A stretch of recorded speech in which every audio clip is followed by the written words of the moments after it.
DBC নিউজের নিয়মিত আয়োজন সংবাদ সম্প্রসারণে সবাইকে স্বাগত জানাচ্ছি আমি রঞ্জন শুভ্র। দিনের বাছাই করা সংবাদ এবং এর পর্যালোচনা নিয়ে সংবাদ সম্প্রসারণে আজকে অতিথি হিসেবে স্টুডিওতে আমার সাথে আছেন বৈষম্য বিরোধী ছাত্র আন্দোলনের সমন্বয়ক সাইফুল ইসলাম এবং আমরা তার কাছ থেকে শুনবো।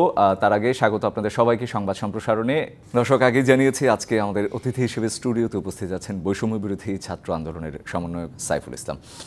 আপনাকে স্বাগত আমাদের সংবাদ সম্প্রসারণে। আমি যদি শুরুটা করতে চাই, আমরা শুরুর যেই শিরোনামটা দেখলাম যে প্রধান উপদেষ্টা বললেন যে সংখ্যালঘু ক্ষোভে আবদ্ধ না হয়ে মানুষ হিসেবে অধিকার প্রতিষ্ঠায় তিনি জোর দিয়েছেন এবং আমরা যেটি দেখেছি যে এই সরকারের নানা উপদেষ্টাও কিন্তু বলেছেন যে সংখ্যালঘু যেই পরিচয়টা সেটি আসলে সামনে না আনতে, মানুষ হিসেবে আসলে নিজেকে পরিচয় দিতে, এবং হিন্দুদেরকে বিশেষত সনাতন ধর্মাবলম্বীদের ধৈর্য ধরার পরামর্শ দিয়েছেন। আপনাদের অবস্থানটা কি? এবং আমার আরেকটি প্রশ্ন থাকবে যে যেটি বলা হচ্ছে সবসময় যে নিরাপত্তা দেওয়া হবে, আস্থার জায়গা তৈরি করা হবে, সেই জায়গা তৈরির যে প্রক্রিয়া বা যেই চিত্র আমরা দেখব সেটি কি হতে পারে? আপনাদের কোনো ধারণা আছে কিনা বা আপনাদের কোনো মতামত আছে কিনা?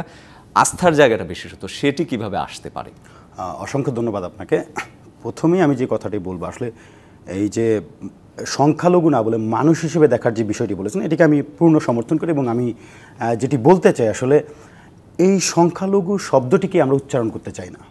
আমরা এই প্রজন্মের যারা রয়েছে, আমরা যেহেতু বৈষম্যের বিরুদ্ধে লড়াই করছি, সুতরাং এই শব্দটিকে আমরা উচ্চারণ করতে চাই না, আমরা তাদেরকে মানুষ হিসেবেই সম্বোধন করতে চাই।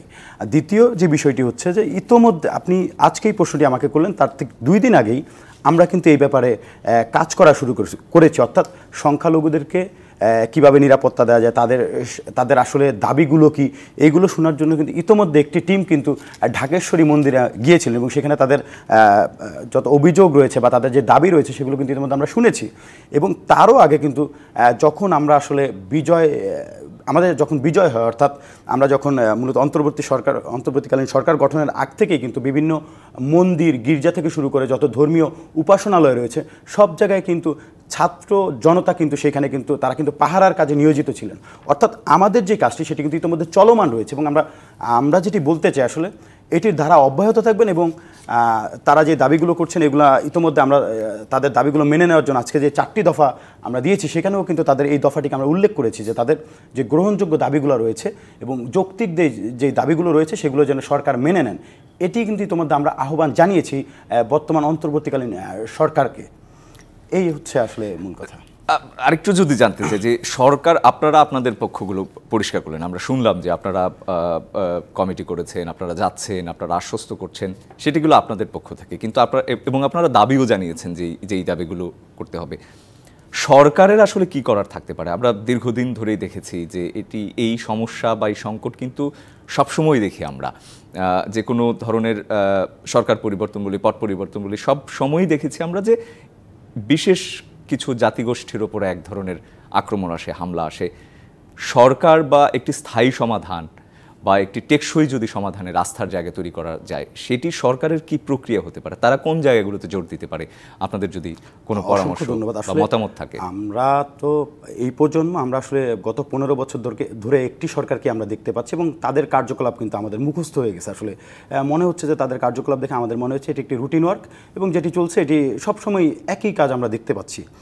তো আমরা আসলে যেটি বলতে চাই যে আপনি যে বিষয়টি বললেন, মূলত নির্বাচনের পরে যে কয়েকটি 2008 তারপরে হচ্ছে 14 বা 2018-24 অর্থাৎ ইলেকশনগুলোর পরে কিন্তু আমরা এই ধরনের কিছু কর্মকাণ্ড আমরা দেখতে পেরেছি, যার ফলে আমার মনে হয় যে যারা এতদিন ক্ষমতায় ছিলেন তারা আসলে তাদেরকে নিয়ে এই যে স্থায়ী একটি সমাধানের লক্ষ্যে তারা ভাবেননি বলে আমার মনে হচ্ছে এবং ভাবলেও সেটি আসলে খুব একটা বাস্তবসম্মত নয় বলে আমার মনে হচ্ছে।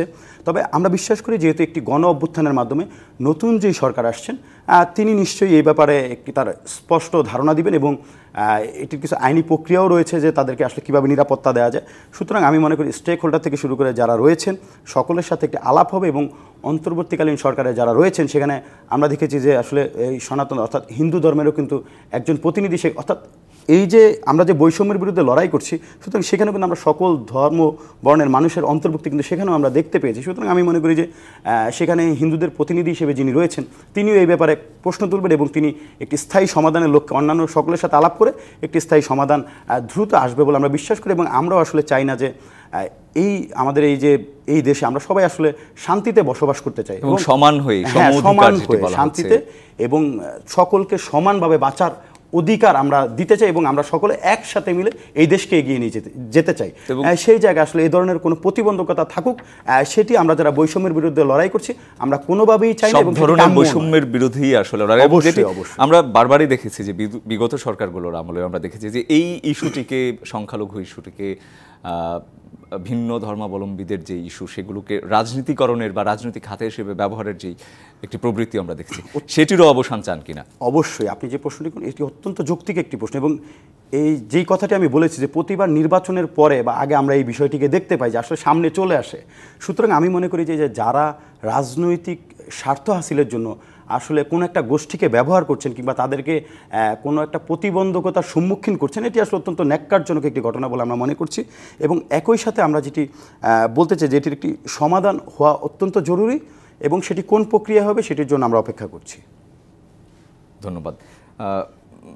পরের প্রসঙ্গে যদি আসি, আমরা দেখেছি যে আজকে যে অর্থ উপদেষ্টা রয়েছে তিনি সর্বপ্রথম মূল্যস্ফীতি নিয়ন্ত্রণের কথা যেটি বলেছে যে সর্বোচ্চ গুরুত্ব দেওয়া হবে। আমরা দেখেছি যে বিশেষত বেশ কয়েক বছর ধরেই করোনার সময় এরপর থেকে আসলে এক ধরনের অস্থিরতা এবং আমরা নানাভাবেই নানা সময়ে দেখেছি যে সরকারি দল সিন্ডিকেটের কথা উঠে এসেছে, দুর্বৃত্তায়নের কথা উঠে এসেছে এবং বাজার পরিস্থিতি সবসময় একটা অস্থিরতা, যেটি বিগত কিছুদিনে আরও যেটি বিস্তৃত হয়েছে যদি বলি। সেই জায়গাগুলো নিয়ে আসলে সেই সর্বপ্রথমই আসে মূল্যস্ফীতি, যেটি একদম সরাসরি আসলে এক ধরনের প্রভাব তৈরি করে জনজীবনে। এইগুলো নিয়ে আমরা কথা বলবো। একটা বিরতির সময় গেছে, ফিরে এসে এই প্রশ্ন দিয়ে আপনার কাছে থাকবে এবং এটি দিয়ে আমরা আলোচনা শুরু করবো। থাকুন আমার সাথেই। সংবাদ সম্প্রসারণের একটা বিরতি নিচ্ছি, ফিরছি শিগগিরই, কথা হবে নিশ্চয়ই, থাকুন আমার সাথেই। বিরতির পর আবারও স্বাগত সংবাদ সম্প্রসারণে। আজকে আমরা কথা বলছি নানা বিষয় এবং স্টুডিওতে আমার সাথে রয়েছেন বৈষম্য বিরোধী ছাত্র আন্দোলনের সমন্বয়কেরা এবং আমার সাথে বিরতির পর আরও দুইজন যুক্ত হয়েছেন, নাদভি ওয়াসিফ তাজওয়ার, এবং আমার সাথে আরও যুক্ত হয়েছেন নাজমুল ইসলাম এবং আগে থেকেই রয়েছেন আমার সাথে সাইফুল ইসলাম। আপনাদের তিনজনকে আবারও স্বাগত বিরতির পর। আমি যদি নাদভি ওয়াসিফ আপনাকে দিয়ে শুরু করতে চাই। আমরা কথা বলছিলাম নানা বিষয়ে, সংখ্যালঘু ইস্যু, বিগত সরকারের নানা ইস্যুতে এবং সংস্কারের বিষয়ে। যদি আমি জানি যে বেসরকারি বিশ্ববিদ্যালয়ের প্রতিনিধি হিসেবে আন্দোলন করেছেন, কোন জায়গাগুলো সংস্কার দেখতে চান বা আপনাদের আসলে কোন জায়গাগুলোর ভাবনায় রয়েছে যে যেগুলো আসলে শুরুতেই হতে হবে, বা এখন যেই চলমান প্রক্রিয়া সংস্কারের আমরা যেটি শুনছি বা দেখছি সেই জায়গাগুলোতে আরও কোনো কিছু যুক্ত করা যায় কিনা, যে এই জায়গাগুলো আরও বেশি সংস্কার হওয়া উচিত নতুন করে? ভাইয়া, আমি একটা জিনিস বিলিভ করি যে টু এ সার্টেন এক্সটেন্ট বেসরকারি বিশ্ববিদ্যালয় যদি আপনি বলেন, তাদের অবদান এই আন্দোলনে অনেকটা ছিল, তাদের কন্ট্রিবিউশনটাও ছিল। তো আমি মনে করি যে when you are talking about system রিফর্মের যে কথাটা আমি বলতেছি, আমি চাই যে আমাদের ভয়েসটা যেন, মানে আমাদের পয়েন্ট অফ ভিউটা যেন তারা মানে ইম্পর্টেন্সটা দেয়, বা there is a safe channel যেখানে আমরা আমাদের পয়েন্ট অফ ভিউটাও যেন শেয়ার করতে পারি। Another thing that I think যে আমাদের যে ইংলিশ মিডিয়াম স্টুডেন্টস যারা, আমরা কিন্তু অনেকটা বঞ্চিত।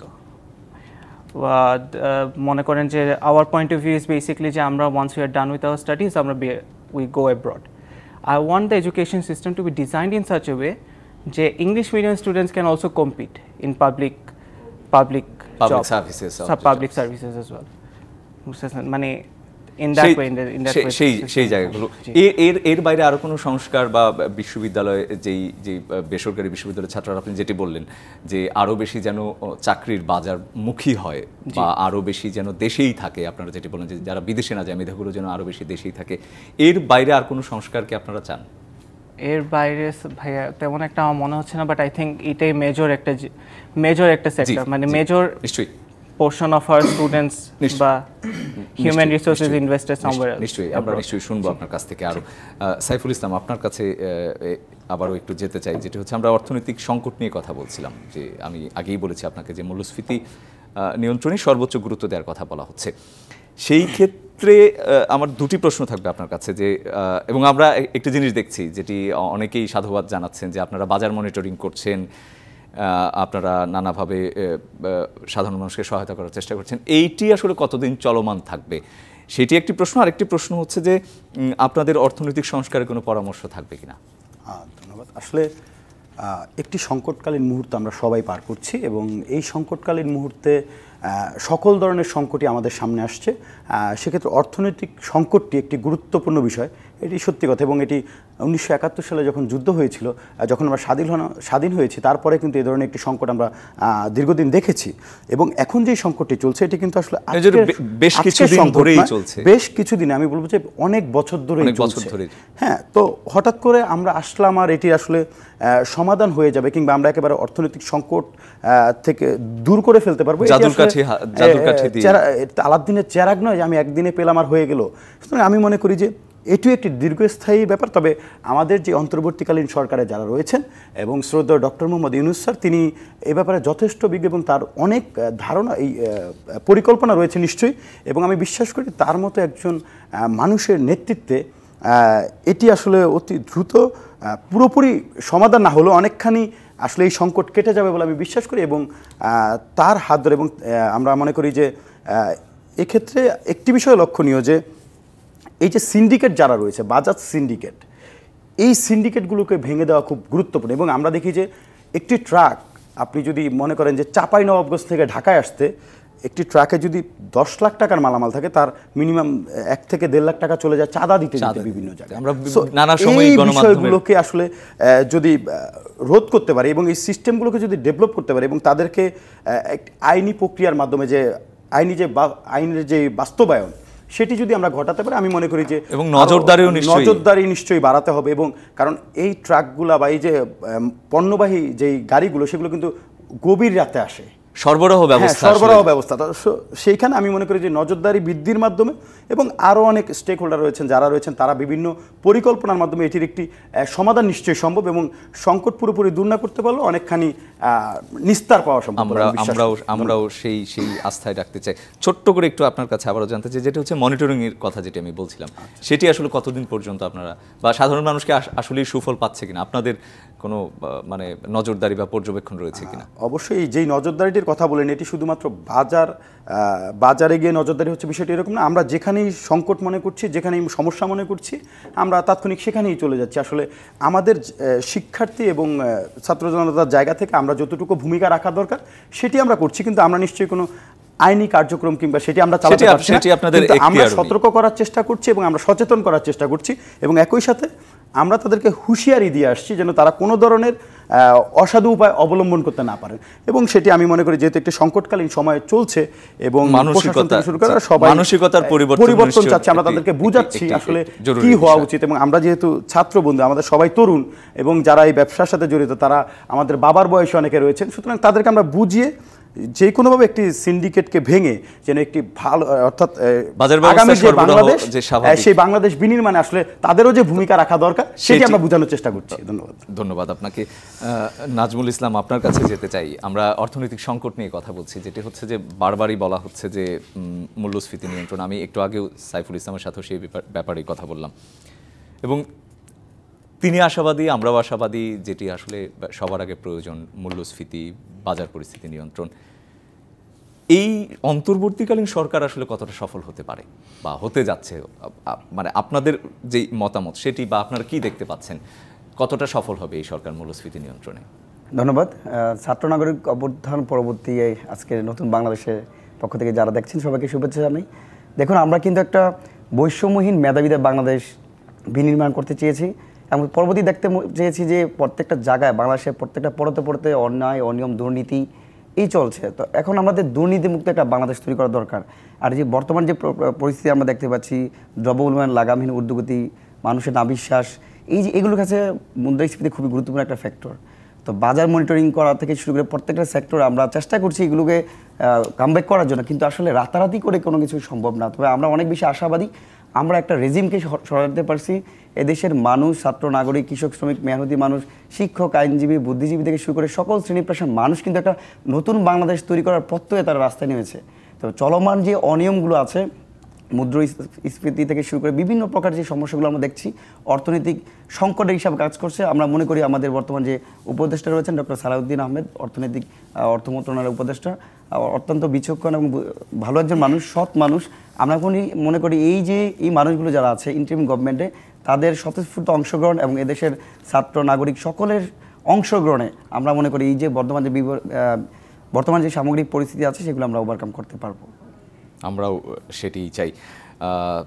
তিনজনের কাছ থেকেই শুনলাম, আমরা আরও নানা বিষয়েই নিশ্চয়ই কথা বলবো। আরেকটা বিরতির সময় হয়ে গেছে, ফিরে এসে নানা প্রসঙ্গে নিশ্চয়ই আবার কথা হবে।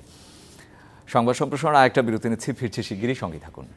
আবারও স্বাগত সংবাদ সম্প্রসারণে। আমাদের সাথে আজকে সংবাদ সম্প্রসারণে আছেন সাইফুল ইসলাম, নাজমুল হাসান এবং নাদভি ওয়াসিফ তাজওয়ার, বৈষম্য বিরোধী ছাত্র আন্দোলনের 3 সমন্বয়ক, যাদের সাথে এতক্ষণ কথা বলছিলাম।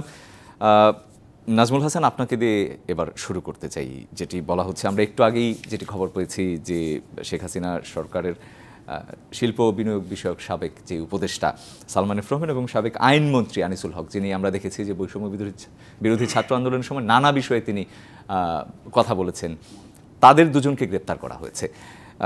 আমরা একটা জিনিস দেখেছি যে 1/11-এর সময় আমরা দেখেছি যে এই সালমান এফ রহমানকে গ্রেপ্তার করতে, তার সাথে আরও বেশ কয়েকজন বড় ব্যবসায়ী বা তাদেরকেও গ্রেপ্তার করা হয়েছিল। কিন্তু আমরা তার ঠিক কিছুদিন পরে দেখেছি এরা নানাভাবেই বাজার দেশে অস্থিরতা তৈরি করা থেকে শুরু করে নানাভাবেই চেষ্টা করেছে দেশকে অস্থিতিশীল করার।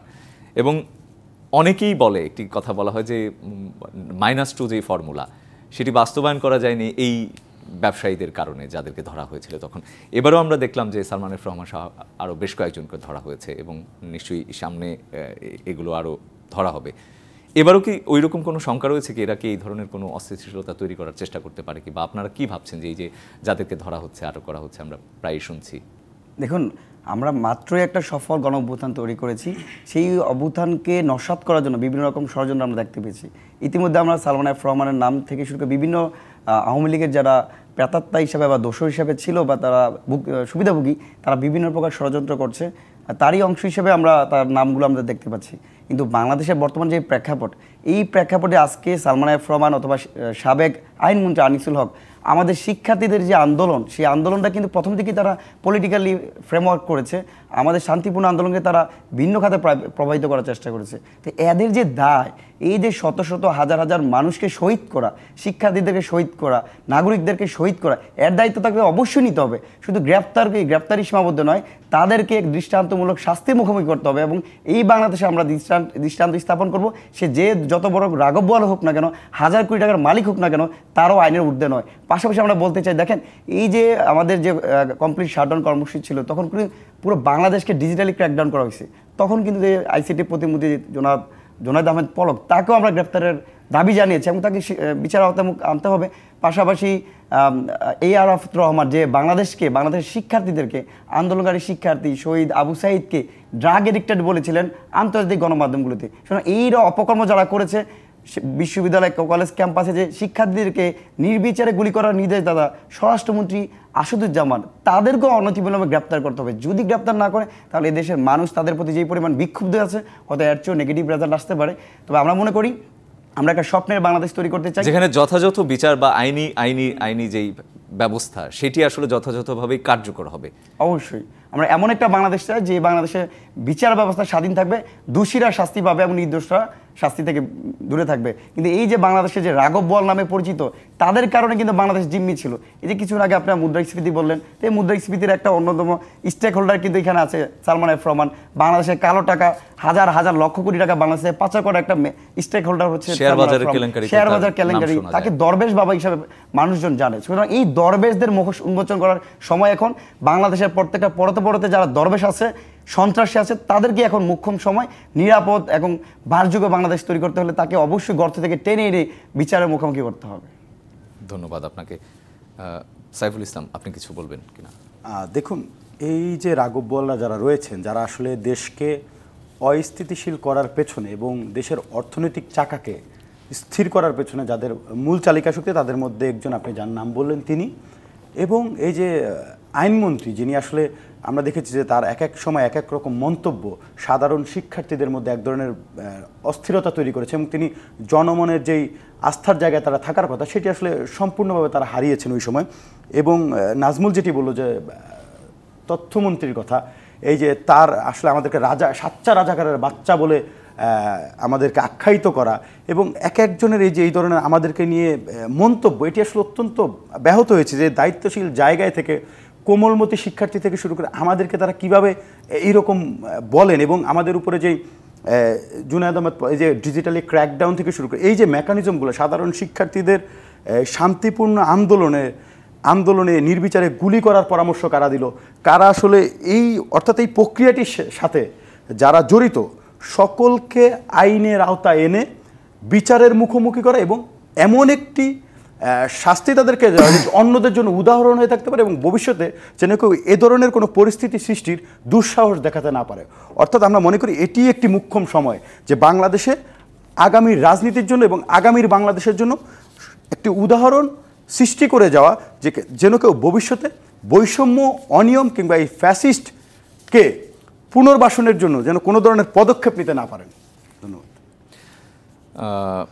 নাদভি ওয়াসিফ, আপনার কাছে যেতে চাই, যেটি হচ্ছে ক্রীড়াঙ্গনে একটা টালমাটাল অবস্থা চলছে। আমরা দেখেছি যে নানাভাবে ক্রিকেট, ফুটবল, ক্রীড়াঙ্গনের যে সংস্কার, আমরা যেটি জানি যে যুব ক্রীড়া সেই মন্ত্রণালয়ে বৈষম্য বিরোধী ছাত্র আন্দোলনেরই একজন সমন্বয়ক তিনি দায়িত্ব পেয়েছেন। সেই ক্ষেত্রে ক্রীড়াঙ্গনে যেই সংস্কারের জায়গাগুলো সেগুলো আসলে কি হতে পারে বা আপনাদের কোনো প্রত্যাশা আছে কিনা? আমাদের যেটা প্রত্যাশা, আমি বিশ্বাস করি যে অনেক দিন থেকে একটা আন্দোলন চলছিল। কিছুদিন আগেও যদি আমরা দেখি যে প্লেয়ারদের মাঝে একটা আন্দোলন ছিল যে there is a lack of communication between them। তো আমি যে চাই যে আমাদের যে নতুন যে মানে বডিতে যে অন্তর্বর্তীকালীন যেই সরকারের আন্ডারে যে স্পোর্টসের সেক্টরটা যিনি দেখছেন, উনি যেন বেসিকলি প্লেয়ারদের সাথে বেশিরভাগ কমিউনিকেট করেন to try to understand the matters of the field. তারা আসলে কি চান, তাদের মানে তাদের নিডসটা কি এন্ড অল অফ দ্যাট, এবং সব জায়গাতেই আসলে এক ধরনের সংস্কার থাকা উচিত। জি, ধন্যবাদ। আমি একটু যেতে চাই নাজমুল হাসান। আমরা যেটা দেখেছি যে আজকে আমরা দেখেছি যে বিসিবিতে এক ধরনের অস্থিরতাও আমরা দেখেছি এবং ক্রিকেটের যে পরিচালনা পর্ষদ সেই গোটা পরিচালনা পর্ষদেরই আসলে পদত্যাগ চায় বিএনপি এবং বিএনপি নেতারাও আমরা সক্রিয় হতে দেখেছি সেই জায়গায়। সামনে আসলে কি দেখব? বিএনপি নেতারাই কি আসলে বা বিএনপি পন্থী লোকজন কি এই পর্ষদে আসবে নাকি যোগ্যরা নতুন নেতৃত্ব পাবে? আপনার কি মনে হয়? দেখুন, আমরা একটা কথা স্পষ্ট করি যে আমরা এক দ্বৈত দানবকে সরিয়ে কিন্তু আরেকটা দানবকে বসাবো না। মানে আমরা এমন লোকগুলোকে নিয়ে রাষ্ট্র সংস্কার করতে চাই যারা যোগ্য, পরিশ্রমী, সৎ। এখন বিসিবি থেকে শুরু করে প্রত্যেকটা জায়গাতে কিন্তু দুর্নীতিবাজ লোক আছে। এই যে বিসিবিকে কুক্ষিগত করা, এখানে পাপনের মতো লোক ছিল যারাই আসলে ওইখানে যাওয়ার লোক, কিন্তু তারা অনেকে যেতে পারে নাই। তো এই জায়গাগুলোতে আমি মনে করি একটা সফল বিপ্লবের মাধ্যমে নেতৃত্ব দানকারী এবং এই রেজিম শেখ হাসিনা সরকারকে উৎখাতকারী যে নেতা জনাব আসিফ মাহমুদ সেখানে যুব ক্রীড়া মন্ত্রণালয়ের দায়িত্বে আছেন। তা আমিও মনে করি যে ক্রীড়াঙ্গনের যে ফেসিস্ট যারা আছে, যারা নিজেদেরকে স্বৈরাচারী কায়দা, আমি তাকে ভালো লাগে না, তাকে দিব না, তাকে রাখবো না, এই যে প্রক্রিয়াটা আশা করি সেটা থাকবে না। অবশ্যই এটা কোন দলের কাকে দিবে এটা ম্যাটার করবে না। যারা প্রকৃতপক্ষে যোগ্য এবং সৎ এবং দক্ষ, আমার দক্ষ একটা আমরা মানব সম্পদ আমরা কোনো দলকে আমরা দেওয়ার জন্য এখানে ইন্টারিম গভর্নমেন্ট করা বা শেখ হাসিনার সরকারের পতন ঘটানো হয় নাই। আমরা নিরাপদ বাংলাদেশ প্রত্যেকটা জায়গায় অনিয়ম করার জন্য বৈষম্যহীন বাংলাদেশ একদম শেষ দিকে চলে এসেছি। সাইফুল ইসলাম, আপনার কাছে যদি আসি এবার, যে নানা মহল থেকেই হচ্ছে যে একটি কথা বলা হচ্ছে যে নির্বাচন কবে হবে।